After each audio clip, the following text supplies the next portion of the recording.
সাকিব আল হাসান কি দেশে ফিরছেন? এই প্রশ্ন এখন দেশের ক্রীড়াঙ্গনের সবচেয়ে আলোচিত বিষয়। নিরাপত্তার নিশ্চয়তা পেলে আগামী 2 দিনের মধ্যেই দেশে ফিরতে প্রস্তুত আছেন বলে জানিয়েছেন আওয়ামী লীগের সাবেক সংসদ সদস্য এবং সাবেক বিশ্বসেরা অলরাউন্ডার সাকিব আল হাসান। ভারতের মুম্বাই থেকে সম্প্রতি এক সাক্ষাৎকারে এমনটাই জানিয়েছেন তিনি।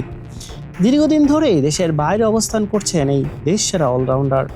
5 আগস্টের রাজনৈতিক পট পরিবর্তনের পর থেকে বেশ কয়েকবার ফেরার চেষ্টা করেও নিরাপত্তার অভাবে তিনি দেশে আসতে পারেননি। তিনি জানিয়েছেন, নিরাপত্তার নিশ্চয়তা পেলে আগামী 2 দিনের মধ্যেই ঢাকা নামতে প্রস্তুত আছেন।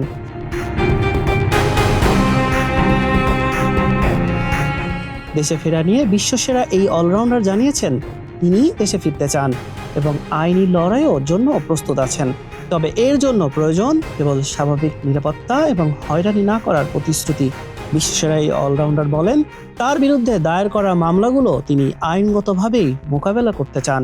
কোর্টে গিয়ে হাজিরা দিতেও তার কোনো আপত্তি নেই। তবে ব্যাংক অ্যাকাউন্ট ফ্রিজ থাকায় চেক বাউন্সের মতো মামলাগুলো নিষ্পত্তি করতে পারছেন না। 1.5 বছর তদন্ত চললেও তার বিরুদ্ধে বড় কোনো অনিয়ম পাওয়া যায়নি বলেও দাবি করেন এই বিশ্বসেরা অলরাউন্ডার।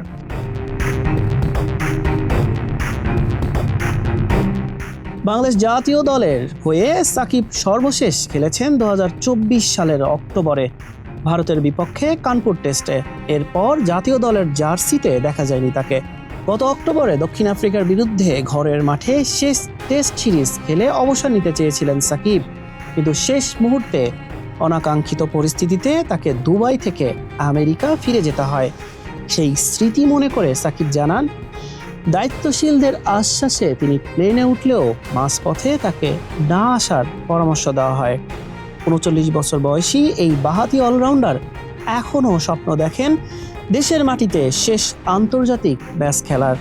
তবে সেই স্বপ্ন পূরণ হবে নাকি আইনি বেড়াজালেই আটকে থাকবেন রেকর্ড বুক ওলট পালট করা এই মহাতারকা? হাসান শাহরিয়ার, মানব কণ্ঠ।